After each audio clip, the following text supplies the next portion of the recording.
ನನ್ನ ಉಸಿರಲ್ಲಿ ಬೆರೆತಂತಹ ಕನ್ನಡ ನಾಡಿನ ಕರ್ನಾಟಕ ರಾಜ್ಯದ ಜೀವನಾಡಿಯಾದಂತಹ ಕರ್ನಾಟಕ ರಾಜ್ಯ ರಸ್ತೆ ಸಾರಿಗೆ ನಿಗಮ ಹಾಗೂ ಬೆಂಗಳೂರು ಮಹಾನಗರ ಸಾರಿಗೆ ಸಂಸ್ಥೆಗಳಲ್ಲಿ ಪ್ರಯಾಣಿಸುವಂತಹ ಪ್ರಯಾಣಿಕರು ದೇವರುಗಳಲ್ಲಿ ನಮ್ರ ವಿನಂತಿ. ಹಾಗೂ ಇನ್ನೊಂದು ವಿಷಯ ಏನಂದ್ರೆ, ನಾವು ನಿಮ್ಮೊಡನೆ ಪ್ರಯಾಣಿಕರೊಡನೆ 24 ಗಂಟೆಗಳ ಕಾಲ ಸೇವೆ ಸಲ್ಲಿಸುತ್ತಿರುವುದರಿಂದ ನಾನು ಇವತ್ತು ಸೋಷಿಯಲ್ ಮೀಡಿಯಾ ಮುಖಾಂತರ ಈ ಸಂದೇಶವನ್ನು ನಿಮಗೆ ರವಾನೆ ಮಾಡುತ್ತಿದ್ದೇನೆ. ಯಾಕಂದ್ರೆ ದಯವಿಟ್ಟು ತಪ್ಪಿಕೊಳ್ಳಿ, ನಿಮಗೆಲ್ಲ ಇದು ವಿಷಯ ಗುರುತಿರುವಂತಹ ವಿಷಯನೇ. ಆದ್ರೆ ನಾವು ಪದೇ ಪದೇ ಹೇಳಬೇಕಾಗಿರುತ್ತೆ. ಅಂದ್ರೆ ಕರ್ತವ್ಯ ನಿರ್ವಹಿಸಬೇಕಾದ್ರೆ ನಮಗೂ ತೊಂದರೆ ಆಗಬಾರ್ದು, ನಿಮಗೂ ತೊಂದರೆ ಆಗಬಾರ್ದು. ಅದಕ್ಕೆ ಈ ವಿಷಯವನ್ನು ಹೇಳ್ತಿರ್ತೀನಿ. ಎಲ್ಲರೂ ಗಮನವಿಟ್ಟು ಕೇಳಿ, ಶ್ರದ್ಧೆಯಿಂದ ನೋಡಿ, ನಮ್ಮನ್ನು ಉಳಿಸಿ ಬೆಳೆಸಿ.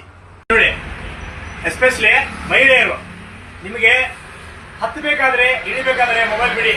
ಅಕ್ಕ ಮೊಬೈಲ್ ಬಿಡಿ, ಅಮ್ಮ ಮೊಬೈಲ್ ಬಿಡಿ, ಮೇಡಮ್ ಮೊಬೈಲ್ ಬಿಡಿ. ಯಾಕಂತ ಬಂದ್ರೆ ಇಲ್ಲಿ ನೋಡಿ ತೋರಿಸ್ತೀನಿ. ಬಸ್ ಬರ್ತಾ ಇರುತ್ತೆ, ಹಿಂಗೆ ಬರ್ತೀರಾ, ಹಿಂಗೆ ಬಂದು ಸ್ವಲ್ಪ ಸ್ಲಿಪ್ ಆದ್ರೆ ಬಿದ್ದು ಬಿಡ್ತೀರಾ. ಬಿದ್ದರೆ ಟೈರಲ್ಲೇ ಬೀಳೋದು ನೀವು. ಆಮೇಲೆ ದಯವಿಟ್ಟು ಮೊಬೈಲು ಹತ್ತಬೇಕಾದ್ರೆ ಇಳಿಬೇಕಾದ್ರೆ ಮೊಬೈಲ್ ಬಿಡಿ. ಇದೇ ನಿಮ್ಗೆ ವೈರಿ, ನಿಮ್ ಶತ್ರುನೇ ಮೊಬೈಲು. ಆಮೇಲೆ ಇನ್ನೊಂದು ಇಳಿಬೇಕಾದ್ರೆ ಹಿಂಗೆ ಹೋಗ್ತಿರ್ತಾರ, ಅದು ಬೇಡ.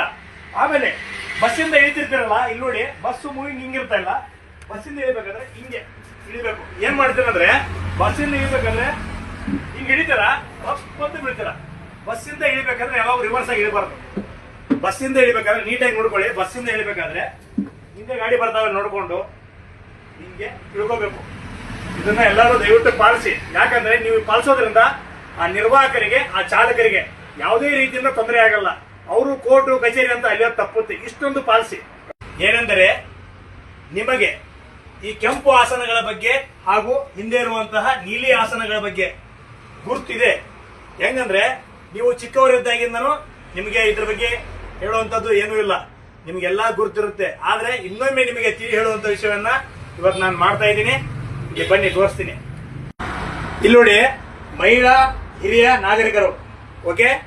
ಇಲ್ಲಿ ನೋಡಿ ಸ್ತ್ರೀಯರಿಗೆ, ಆಯ್ತಾ, ಬನ್ನಿ ತೋರಿಸ್ತೀನಿ. ಇಲ್ಲಿ ನೋಡಿ ಮೆನ್ ಸೀನಿಯರ್ ಸಿಟಿಸನ್,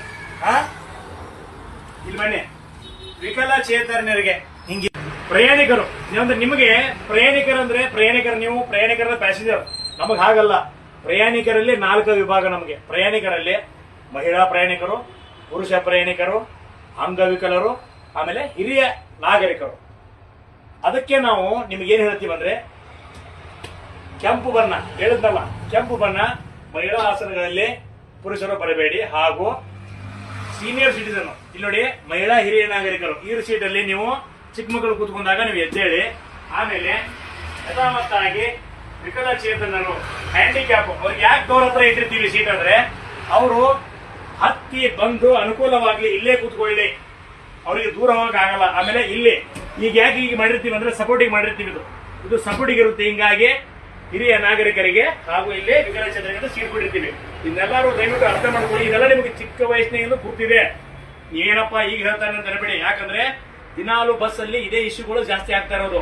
ಬರೀ ಜಗಳಗಳು ಎಲ್ಲ ಇವೇ ಜಗಳಗಳೇ ಬಸ್ಸಲ್ಲಿ ಜಾಸ್ತಿ ಆಗ್ತಾ ಇರೋದು. ಅದಕ್ಕೆ ದಯಮಾಡಿ ಎಲ್ಲರೂ, ಅದರಲ್ಲೂ ಹೆಣ್ಣು ಮಕ್ಕಳಲ್ಲಿ ದಯವಿಟ್ಟು ಮನವಿ ಏನಂದ್ರೆ, ದಯವಿಟ್ಟು ಅಕ್ಕಂದ್ರ ಅಮ್ಮಂದ್ರ ಅಲ್ಲಿ ಫುಲ್ ಆದಾಗ ಮಾತ್ರ ಈ ಕಡೆ ಬನ್ನಿ.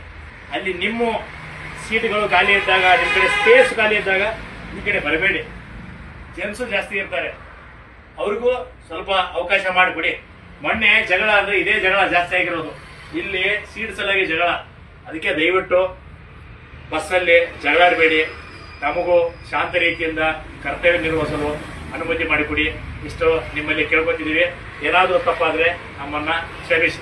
ಸೋಷಿಯಲ್ ಮೀಡಿಯಾ ಇದರ ಮುಖಾಂತರ ಯಾಕೆ ಹೇಳ್ತಾ ಇದ್ದೀನಿ ಅಂದ್ರೆ, ಇನ್ನು ಇವಾಗ ಮೊಬೈಲ್ ಯುಗ. ಈ ಮೊಬೈಲ್ ಯುಗದಲ್ಲಿ ಎಲ್ಲರೂ ಸೋಷಿಯಲ್ ಮೀಡಿಯಾದಲ್ಲಿ ಬ್ಯುಸಿ ಆಗಿರ್ತೀರ. ಆದಷ್ಟು ಎಲ್ಲರೂ ಸರ್ಚ್ ಮಾಡ್ತಾ ಇರ್ತೀರ. ಹಾಗೆ ನಿಮಗೆ ನಾನು ಹೇಳಿದ್ದು ಇಷ್ಟ ಆದ್ರೆ ಆದಷ್ಟು ಜನಕ್ಕೆ ಶೇರ್ ಮಾಡಿ. ನಿಮ್ದು ಏನಾದರೂ ಡೌಟ್ಸ್ ಇದ್ರೆ ಕಮೆಂಟ್ ಮಾಡಿ. ಈ ವಿಷಯವಾಗಿ ಮಾತ್ರ ಅಲ್ಲದೆ ಬಲ್ಲದೆ ಏನು ಕೇಳಬೇಡಿ. ದಯವಿಟ್ಟು ಇದೇನಿದೆ ಅಲ್ಲ, ರಿಸರ್ವೇಶನ್ ಸೀಟು, ಆಮೇಲೆ ಲೇಡೀಸು ಜೆಂಟ್ಸು ಜಗಳ, ಇದ್ರ ಬಗ್ಗೆ ಏನಾದರೂ ಇದ್ರೆ ಕೇಳಿ. ಆದಷ್ಟು ಎಲ್ಲರೂ ಜಗಳ ಮುಕ್ತರಾಗಿ ಬಸ್ಸಲ್ಲಿ ಜಗಳ ಮಾಡಬೇಡಿ. ಆದಷ್ಟು ಪುರುಷರ ಕಡೆ, ಮಹಿಳೆಯರ ಕಡೆ ಕೂತ್ಕೊಳ್ಳಿ. ನಮಗೆ ನೆಮ್ಮದಿಯಾಗಿ ಕೆಲಸ ಮಾಡೋಕ್ಕೆ ಬಿಡಿ.